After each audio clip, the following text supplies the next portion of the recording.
Hello students, I hope you all are doing well. So आज हम पढ़ेंगे chapter 5 water के बारे में। पिछले चैप्टर्स में हमने पढ़ा था लिथोस्फेयर के बारे में, एटमॉस्फेयर के बारे में। नाउ आज हमारा होगा हाइड्रोस्फेयर वाला डोमेन। ठीक है, तो हम पानी से रिलेटेड जो भी इंपॉर्टेंट फैक्ट्स आपके इस चैप्टर में हैं वो सब कवर करेंगे। ये हम क्लास 7th एनसीईआरटी ज्योग्राफी का पूरा एक प्लेलिस्ट मैंने बनाया हुआ है। अगर आपको कोई भी चैप्टर पढ़ना हो तो आप इसके नीचे आप डिस्क्रिप्शन में देखिएगा, प्लेलिस्ट आप 6 और 7th की एनसीईआरटी में कवर करा चुके हो। नाउ स्टार्ट करते हैं आज का चैप्टर, वाटर साइकिल। देखिए, मैंने पहले चैप्टर में भी आपको एक थोड़ा सा आइडिया दे दिया था वाटर साइकिल के बारे में कि वाटर साइकिल एक्चुअल में होता क्या है। ये एक पानी का साइकिल है, एक चक्कर है जो एक फॉर्म से दूसरी फॉर्म में चेंज होता रहता है। ठीक है, जैसे सबसे पहले होता है evaporation, then condensation, then precipitation, run off. और ये साइकिल की फॉर्म में एक फॉर्म से दूसरी फॉर्म में बदलता रहता है। जैसे आप इस डायग्राम से देखिएगा, सबसे पहले क्या हो रहा है, ओशन से इवेपोरेशन हो रहा है। इवेपोरेशन क्या होता है, भाप बन के पानी गर्मी की वजह से ऊपर उठता है। ठीक है, तो सन की गर्मी की वजह से पानी भाप बन के ऊपर उठेगा। ऊपर उठता है जब पानी, तो टेम्परेचर जैसे जैसे आप ऊपर जाते हैं ना सरफेस से, तो टेम्परेचर कम होता है, तो इस हवा का भी टेम्परेचर कम होगा। तो पानी क्या है, कंडेंस करेगा, कंडेंसेशन यानी क्लाउड बनाएगा। ठीक है, अब जो पानी था वो वापस से बनना जमना शुरू होगा क्लाउड की फॉर्म में। ठीक है, नाउ अब ये प्रेसिपिटेशन करेगा। ठीक है, अब प्रेसिपिटेशन का मतलब क्या होता है, ये जो पानी है क्लाउड की फॉर्म में ये ज़मीन पर आता है। प्रेसिपिटेशन की डिफरेंट सिर्फ वही रेनफॉल जो हम देखते हैं ना, बारिश, सिर्फ एक पानी की बूंदे ही प्रेसिपिटेशन नहीं होती। इसमें स्नो, स्लिट, जो भी क्लाउड से नीचे ज़मीन पे आता है उसको हम प्रेसिपिटेशन कहते हैं, जिसका एक पार्ट रेन भी है। ठीक है, वाटर जब लिक्विड फॉर्म में होता है, ये मैं पहले आपको थोड़ा सा बता चुकी हूँ। ठीक है, नाउ क्लाउड की फॉर्म में अब जब पानी नीचे आएगा, फिर ये क्या करेगा, अब रिवर्स में पानी भर जाएगा। फिर रिवर्स भी कहाँ क्या करती है, रिवर्स भी सारा पानी ओशंस में जाकर जमा कर देती है या ओशन में जाके मिल जाती है। तो ये पूरा एक साइकिल की फॉर्म में चलता रहता है। इवेपोरेशन, कंडेंसेशन होगा, देन उसके बाद प्रेसिपिटेशन होगा, ज़मीन पे पानी आएगा, फिर रन ऑफ होगा। ठीक है, रन ऑफ कहते हैं जो जो पानी है वो नदी में जो बहता है उसको रन ऑफ कहते हैं। ये क्या करता है, ये ओशंस में जाके मिल जाता है। This continuous movement of water, ये जो वाटर का मूवमेंट हो रहा है ना एक फॉर्म से दूसरी फॉर्म में, इसको ही हम वाटर साइकिल कहते हैं। आई होप ये आपको क्लियर हो गया होगा। The same water has been circulating on the earth for centuries. देखिए, पानी जो है वो इतना ही है जितना सेंचुरी से आ रहा है, उतना ही अमाउंट पानी है। लेकिन पानी क्या है, एक फॉर्म से दूसरी फॉर्म में इस तरीके से घूमता रहता है। पानी उतना ही है जितना स्टार्टिंग में था या जितना बहुत सेंचुरीज पहले था। ओके, अर्थ वर्क्स लाइक अ टेरेरियम। देखिए, टेरेरियम क्या होता है, ये इस तरीके का एक पॉट में एक पूरा अपना ही इकोसिस्टम होता है जिसको हम टेरेरियम कहते हैं। हमारी अर्थ भी कुछ इसी तरीके से है, जिसके एक अंदर सिस्टम है और इसी में वाटर भी मूवमेंट करता रहता है। Now distribution of the water, हमारा पानी कैसे कैसे डिस्ट्रीब्यूट है ये हम समझते हैं। देखिए, हम सबको पता है कि हमारी अर्थ पे लैंड मास से ज़्यादा पानी है। ठीक है, 90 पूरा हमारा अगर कवर करें पूरे अर्थ पे हमारा हमने पहले भी पढ़ा है कि लैंड मास बहुत कम है और वाटर बॉडीज़ बहुत ज़्यादा है। लेकिन फिर भी हम कहते हैं कि आने वाले टाइम में पानी की कमी हो जाएगी। ऐसा हम क्यों कहते हैं, देखिए इसका एक मेजर रीज़न है। ये देखिए, आप इस डायग्राम से समझिए कि हमारा जो पानी है वो हम पीने के लिए जो पानी है वो क्या है, फ्रेश वाटर है। लेकिन पूरे अर्थ का जो 97% पानी है वो क्या है, ओशंस में है, जो कि सलाइन वाटर है। सलाइन मतलब इसमें सॉल्ट प्रेजेंट है, इसको हम डायरेक्ट कंज्यूम नहीं कर सकते, इसको हम ज़्यादा डायरेक्ट पी नहीं सकते। ठीक है, तो फ्रेश वाटर हमारे लिए सिर्फ 3% है, जिसकी वजह से हम कहते हैं अगर हम इस 3% को भी गंदा कर देंगे ना या वेस्ट कर देंगे, तो हमारा पानी क्या हो जाएगा, पीने के लिए भी हमारे पास पानी नहीं बचेगा आने वाले टाइम में। ओके, तो ओशंस में 97% पानी है, और जो 3% अभी मैं आपको बता रही थी फ्रेश वाटर है, वो भी काफ़ी सारी चीज़ों में डिस्ट्रीब्यूट है। जैसे आइस कैप्स में है 2%, ग्राउंड वाटर है हमारा इतना। फ्रेश ग्राउंड वाटर जो ज़मीन के नीचे पानी है, ठीक है, जो आप कुएं होते हैं ना गाँवों में, कुएं में से जो पानी आता है वो ग्राउंड वाटर होता है। फ्रेश वाटर जैसे आपके लेक्स में होती हैं, कुछ फ्रेश वाटर लेक्स होती हैं, सी होते हैं, इनलैंड सी, जो लैंड के अंदर सी जो होते हैं, एक तो होता है जो ओशन से मिले हुए सी होते हैं, वहाँ पे तो सॉल्टी वाटर होता है। लेकिन जो इनलैंड सी होते हैं उसमें फ्रेश वाटर भी होता है। एटमॉस्फेयर में जो वाटर है वो भी फ्रेश वाटर है। अब एटमॉस्फेयर में वाटर क्या है, देखिए पिछले चैप्टर में हमने पढ़ा था एटमॉस्फेयर में मॉइस्चर है, तो वो जो मॉइस्चर है ना, वही मैंने आपको वहाँ भी समझाया था कि कितना अमाउंट है एयर में, पानी कितना है, कितना अमाउंट पानी है आपकी हवा के अंदर, तो उसको हम मॉइस्चर पढ़ रहे थे। तो उसी को कह रहे हैं हैं कि एटमॉस्फेयर में भी पानी है, रिवर्स में भी पानी है। देखिए रिवर्स में पानी कितना सा है सिर्फ, ठीक है, सबसे ज़्यादा जो पानी है वो ओशंस में है, जो कि हमारे किसी काम का नहीं है, ठीक है। अब आई होप आपको समझ आ गया होगा कि डिस्ट्रीब्यूशन ऑफ वाटर में हम क्या समझने की कोशिश करें कि पानी की अवेलेबिलिटी जो है वो किस तरीके से डिस्ट्रीब्यूट है। ओशन में इतना है, बाकी जो फ्रेश वाटर है वो इतना है, 3% है सिर्फ, और वो भी इतने पार्ट में डिवाइड है, ठीक है।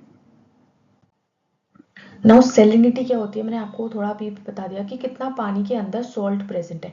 Salinity the amount of salt in इतने ग्राम ऑफ वाटर में कितना, जैसे आप 1000 ग्राम में देखें तो कितना 1000 ग्राम पानी लें, जैसे ये 1000 ग्राम पानी है, उसमें कितना सॉल्ट प्रेजेंट है, उसको हम सेलिनिटी कहते हैं।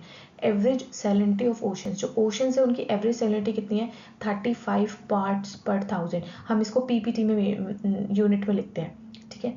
Oceans are salty because the, देखिए अब ये हम कह रहे हैं सेलिनिटी तो है, तो सॉल्ट कौन लेकर आ रहा है ओशंस के अंदर, तो मेजर जो सॉल्ट आ रहा है वो आ रहा है रिवर्स के थ्रू।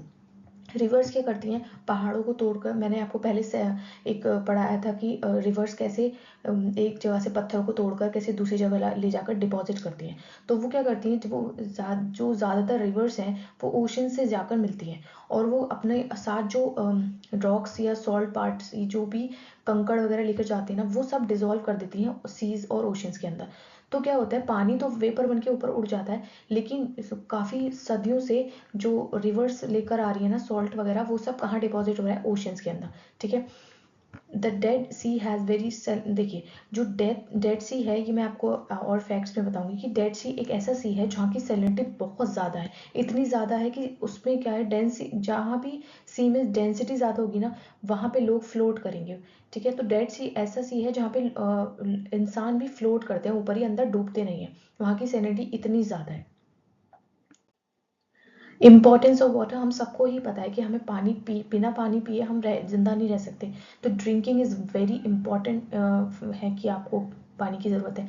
एग्रीकल्चर में भी पानी का बहुत बड़ा रोल है, इंडस्ट्रीज़ में भी पानी चाहिए, ट्रांसपोर्टेशन के लिए भी पानी चाहिए, इलेक्ट्रिसिटी जनरेट करने के लिए भी पानी की ज़रूरत पड़ती है, डेली हम जो काम करते हैं डोमेस्टिक यूज़ के लिए पानी चाहिए होता है, essential for survival of all living, सारे इंसान जानवर पेड़ पौधे सबको क्या चाहिए, लिविंग बींग्स को पानी चाहिए, ठीक है। तो इसकी इंपॉर्टेंस तो हम बता ही नहीं सकते पानी की कितनी इंपॉर्टेंस है। वाटर स्कार्सिटी, देखिए पानी की कमी, पानी, मैंने बताया आपको कि हमारे पास इतना ज़्यादा पानी है कि लैंड जो एरिया है उससे भी ज़्यादा हमारे पास ओशंस इतने बड़े बड़े हैं कि हमारे पास पानी ज़्यादा है, ठीक है। लेकिन फिर भी हम कह रहे हैं पानी की कमी हो जाएगी, उसका मैंने पहले आपको मेजर कॉज बता दिया, क्योंकि हमारे पास सिर्फ 3% फ्रेश वाटर है, उसके बाद भी उस 3% में हम क्या कर रहे हैं, ओवर यूज़ कर रहे हैं उस पानी का, उसमें भी पॉल्यूशन क्रिएट कर रहे हैं, मतलब गंदगी, हम नदियों में गंदगी फेंक रहे हैं, ठीक है। अनइक्वल डिस्ट्रीब्यूशन है, कहीं पर पानी ज़्यादा है, कहीं पर बहुत ही कमी है, जैसे डेजर्ट एरिया में पानी की कमी होती है बहुत ज़्यादा। इंक्रीजिंग पॉपुलेशन, अगर पॉपुलेशन बढ़ेगी और जो हमारे पास पानी है वो लिमिटेड है और वो भी हम गंदा कर रहे हैं, तो पॉपुलेशन बढ़ने से भी पानी की कमी होगी। क्लाइमेट चेंज, जैसे जैसे क्लाइमेट चेंज होगा तो जाहिर सी बात है वहाँ पे बारिश नहीं होगी, कुछ इलाकों में तो प्रॉब्लम क्रिएट होगी, वहाँ वाटर कैसे पहुँचेगा, जहाँ पे सिर्फ रेन से या बारिश से ही पानी आता है कुछ एरियाज में, तो वहाँ पानी कैसे पहुँचेगा अगर क्लाइमेट चेंज होगा। तो ये कुछ मेजर कॉज हैं जिनकी वजह से पानी की कमी हो सकती है आने वाले टाइम में। नाउ अंडरस्टैंड, ये आपकी बुक में भी मैप दे रखा है, ठीक है। इसमें क्या है, इसमें आपको इम्पॉर्टेंट रिवर्स, लेक्स, सीज के बारे में। तो सबसे पहले वाटर बॉडीज की अगर हम बात करें तो हम ओशंस को देखते हैं। तो हमारे पास 5 मेजर ओशंस हैं, जैसे फर्स्ट आता है, सबसे बड़ा ओशन है पैसिफिक ओशन, ठीक है। ये पूरा हमारा अर्थ, ये एक मैप के फॉर्म में है बट हमारी अर्थ कैसी है, गोल है, तो यहाँ भी पैसिफिक ओशन है, यहाँ भी पैसिफिक, ये पूरा क्या है, पैसिफिक ओशन। देन क्या है, अटलांटिक ओशन, इंडियन ओशन, ऊपर है आर्कटिक ओशन, नीचे है अंटार्कटिक ओशन। ये जो मेजर ओशंस है हमारे 5 ओशंस, ये सबसे ज़्यादा पानी इनमें है, लेकिन इनमें कैसा पानी है, सॉल्टी वाटर है, जो कि हमारे काम का नहीं है, ठीक है। नाउ ये कुछ इंपॉर्टेंट सीज हैं, जैसे कैरिबियन सी, और आपका ये अरेबियन सी इंडिया के पास, वेस्ट में अरेबियन सी है, ईस्ट में बे ऑफ बंगाल है, रेड सी है, ये आपका मेडिटेरेनियन सी है ये, ठीक है। एंड यहाँ पे कोरल सी, और ईस्ट चाइना सी, साउथ चाइना सी, तो आप इनके नाम याद रखिएगा। एंड नाउ रिवर्स, ठीक है। तो रिवर्स, ये साउथ अमेरिका में अमेजोन इंपॉर्टेंट रिवर है, और आपके अफ्रीका में है कॉन्गो रिवर, और ऑरेंज रिवर, नाइजर रिवर, और नाइल रिवर, ये सब अफ्रीका के रिवर्स हैं, है ना। और इंडिया की क्या है, गंगा रिवर, ब्रह्मपुत्र, ये सब एशिया का पार्ट है, ये आपको याद रखना है, ठीक है। अन्य लेक्स का नाम भी याद रखना है, ये लेक्स में भी पानी होता है, वाटर बॉडी होती है, Caspian sea, black sea, okay. And ये सॉल्ट लेक, आपके ग्रेट बियर लेक, ये नॉर्थ अमेरिका। तो ये आप इनको याद रखिएगा, ये नाम आपके मैप आपके बुक में भी है, तो आप इनको, ये इंपॉर्टेंट लेक्स, रिवर्स, ओशंस, इनके नाम आपको पता होने चाहिए, वाटर बॉडीज है। नाउ कंजर्वेशन वाटर, हमें पानी को कैसे बचाना है। जब हमें पता है कि पानी की हमें बहुत ज़्यादा ज़रूरत है एंड पानी की कमी भी हो सकती है, तो हमें पानी को कंजर्व करना है, हमें हर छोटे छोटे स्टेप से पानी को बचाना है। जैसे घर में हम क्या कर सकते हैं, घर में हम जो हमारा टैप है जो ओपन रहता है उसको हम उतना ही खोलें जितना हमारी ज़रूरत है, ठीक है। उसके बाद उसको बंद कर दें, प्रॉपरली उसका यूज़ करें, उसको क्लोज करें प्रॉपरली, ऐसा ना हो कि पानी निकल रहा है, वेस्ट हो रहा है। Use a bucket instead of shower, shower में बहुत ज़्यादा पानी वेस्ट होता है, तो आप बकेट में पानी भरकर आप उसको यूज़ करें। रिपेयर लीकिंग पाइप्स, अगर कोई पाइप्स आपका लीक कर रहा है जिससे पानी वेस्ट होता रहता है तो उसको ठीक कराएं। Practice rain water harvesting, rain water harvesting क्या होता है कि जो बारिश का पानी आता है उसको आप सेव करके रखें। आप अपने यहाँ जैसे कुछ लोग सेव कर लेते हैं बाल्टी वगैरह में, तो आप जो रेन वाटर है उसको भी प्रैक्टिस कर, उसको भी बचाएं, उसको रेन वाटर को सेव करके रखें, ठीक है। और फिर उसको यूज़ कर लें छोटे मोटे कामों के लिए, जो आपको जो एकदम पानी पीने के लिए नहीं चाहिए आपको, जो घर की सफाई वगैरह के लिए, तो आप उस रेन वाटर का यूज़ कर सकते हैं। ओके। स्कूल्स में आप क्या करें, स्कूल्स में क्रिएट अवेयरनेस प्रोग्राम्स हो सकते हैं, install rain water harvesting system, पानी को जो रेन वाटर है उसको बचाने के लिए कुछ सिस्टम इंस्टॉल कर सकते हैं। कंडक्ट वाटर ऑडिट, मतलब आप स्कूल्स में क्या है अवेयरनेस फैलाएं, जो आप रेन वाटर के हार्वेस्टिंग क्या है ये सब चीज़ें बताएं। जो अगर लीकिंग है टैप्स की, मैंने यहाँ भी घर में भी अगर कोई लीकिंग है टैप्स की तो उसको फ़ौरन इमीडिएटली आप उसको रिपेयर कराएं।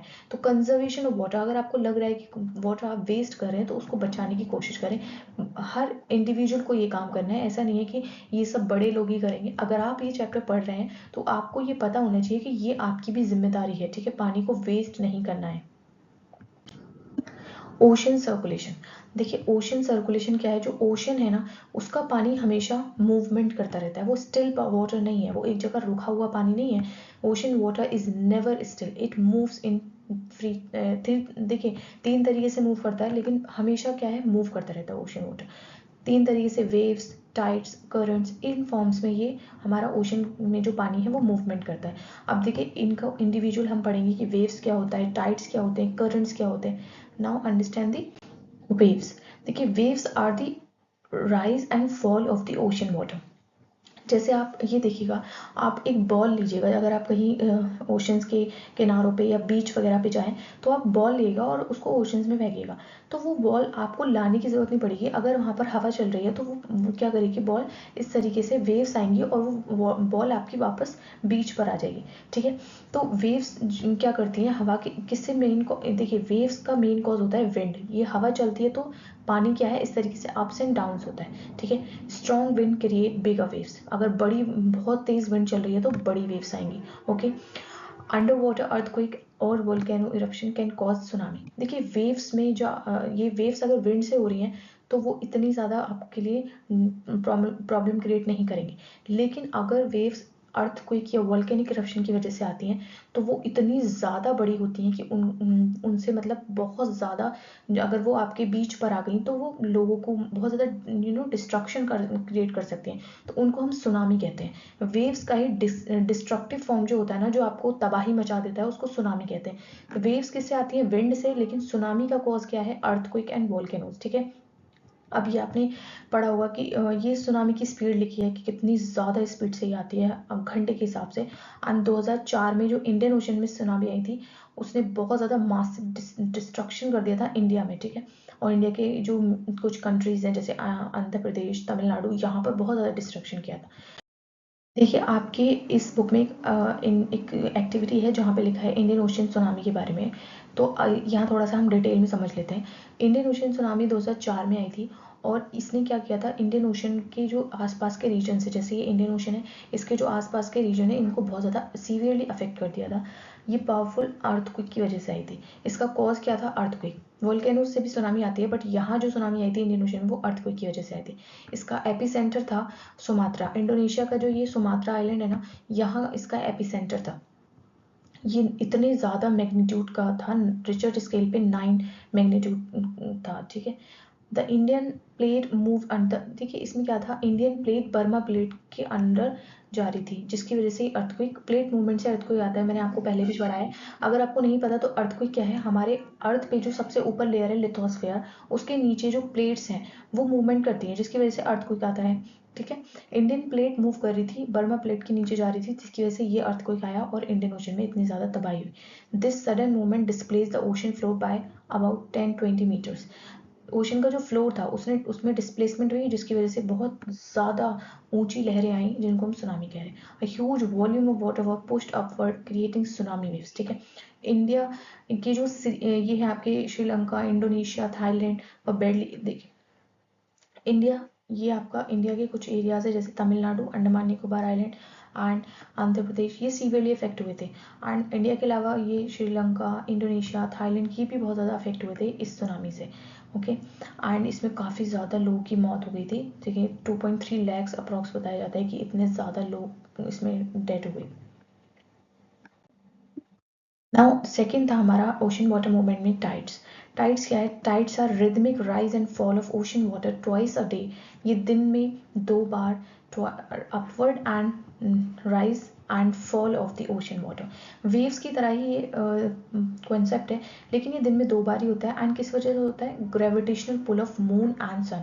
ठीक है, ज़्यादातर मून के ग्रेविटेशनल पुल से आपका टाइड्स आते हैं। अभी जो हमने पढ़ा था वेव्स, वो थे विंड की वजह से राइज और फॉल, वहाँ पर भी था। यहाँ जो राइज एंड फॉल हो रहा है वो टाइड्स की वजह, टाइड्स का जो था वो रीज़न क्या है, gravitational pull of moon. Majorly moon है, बाकी सन के ग्रेविटेशनल पुल से भी टाइड्स आते हैं। टाइड्स के कुछ टाइप्स हैं, जैसे हाई टाइड या लो टाइड। वाटर जब हाईएस्ट लेवल पे आ जाता है ना, हमारी ये जैसे कोस्टल एरियाज हैं, ये ओशन है, ओशन का जब पानी बहुत ज़्यादा जो हाईएस्ट पॉइंट को छूता है उसको हाई टाइड कहते हैं, और जब ये वापस जाता है और लोएस्ट पॉइंट को छूता है उसको हम लो टाइड कहते हैं। तो ये high tide and low tide दिन में 2 बार आती हैं। नाउ स्प्रिंग टाइड क्या होता है, देखिए स्प्रिंग टाइड जब होता है जब सन, मून एंड अर्थ एक स्ट्रेट लाइन में होते हैं, और यहाँ इसको स्प्रिंग टाइड को हाईएस्ट टाइड आती है तो हाई टाइड भी कहते हैं, during full moon and new moon के position.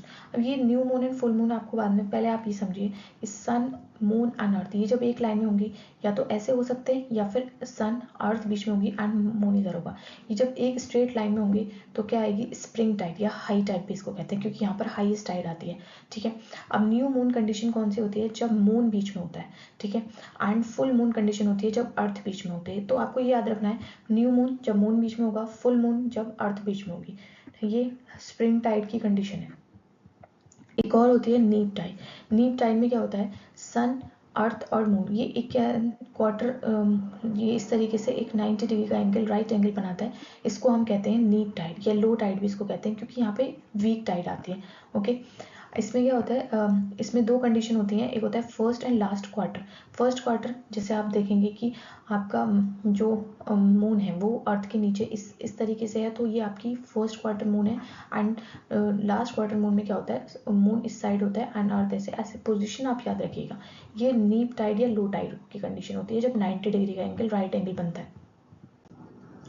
Importance of tides, tides की क्या इंपॉर्टेंस है, देखिए हेल्प इन नेविगेशन, ये नेविगेशन में हेल्प करता है। जब टाइड्स आएंगी, फॉल एंड अगर हाई टाइड है तो अगर पानी फॉल हो रहा है, राइज हो रहा है, तो इससे क्या होगा, ये जो अंदर ओशन में जो वाटर है उसका मूवमेंट ज़्यादा होगा, और जिस डायरेक्शन में टाइड्स है उस डायरेक्शन में अगर हम अपनी बोट्स वगैरह चलाएंगे तो वो ईजिली होगा। ठीक है, तो नेविगेशन में ईजी रहता है, हेल्प होती है। फिशरमैन, जो फिशरमैन्स हैं उनके लिए अच्छा होता है, क्योंकि इससे क्या होता है, टाइड से बहुत ज़्यादा जो फिशेज़ हैं वो आपके कोस्ट के पास आ जाती हैं, जिससे फिशरमैन को बहुत फ़ायदा होता है। यूज्ड टू जनरेट इलेक्ट्रिसिटी, जैसे टाइडल एनर्जी बनाते हैं, तो इस तरीके से टर्माइंस वगैरह बना देते हैं ओशंस में, जो कि टाइड्स हेल्प करती हैं आपकी इलेक्ट्रिसिटी जनरेट करने के लिए। Ocean currents, now third point था हमारा ओशन करंट्स। पहला क्या था, वेव्स, देन उसके बाद हमने पढ़ा टाइड्स। नाउ तीसरा क्या था, ocean movement, ocean currents. Ocean currents क्या है, currents are streams of water flowing constantly in definite direction. देखिए अभी तक तो जो हमने पढ़ा वो rise and fall of water पढ़ा था। नाउ इसमें क्या हो रहा है, इसमें वाटर मूव कर रहा है एकदम जैसे आपकी रिवर मूव करती है ना, स्ट्रीम की तरफ वाटर फ्लो कर रहा है। एंड लेकिन इसमें क्या है, इसमें ये करंट्स जो होते हैं ये डिफिनाइट डायरेक्शन में मूव करते हैं, मतलब इनकी एक डायरेक्शन है और उसी डायरेक्शन में ये मूव करते रहते हैं। They can be warm and cold. Ocean currents warm current भी हो सकते हैं एंड कोल्ड करंट्स भी हो सकते हैं। करंट्स कौन से होते हैं, जो इक्वेटर से ओरिजिनेट होते हैं और पोल्स की तरफ जाते हैं, ठीक है। Move towards the pole, increase temperature of the nearby. देखिए इक्वेटर में क्या होता है, इक्वेटर जो एक लाइन है मैंने बताया था आपको, उस पर सबसे ज़्यादा गर्मी होती है और वहाँ से जो आपके करंट्स, ओशन करंट्स जनरेट होते हैं वो गर्मी लेकर पोल्स की तरफ जाते हैं और पोल्स वाले जो ठंडे इलाके हैं वहाँ पर आपका पानी जो टेम्परेचर है वो वार्म कर देते हैं। जैसे गल्फ स्ट्रीम, गल्फ स्ट्रीम क्या है, वार्म ओशन करंट्स है। ये जब पोलर एरियाज में जाती है तो वहाँ पे जो बर्फ है वहाँ की उसको पिघला देती है और वहाँ पे अच्छी कंडीशन कर देती है। Cold currents, cold currents originated in polar region, ये पोलर रीजन यानी ठंडे इलाकों से जनरेट होते हैं एंड इक्वेटर की तरफ आते हैं और यहाँ पर टेम्परेचर कम कर देते हैं। जैसे आपका लेब्राडोर करंट, लेब्राडोर करंट एक ठंडा करंट है, मैं अभी आपको उसकी लोकेशन दिखाऊंगी। ये जब पोल से आता है इक्वेटर की तरफ तो ये ठंडी करंट है, तो वहाँ से ठंडा पानी लेकर आता है एंड वार्म एरियाज में मिक्स कर देता है।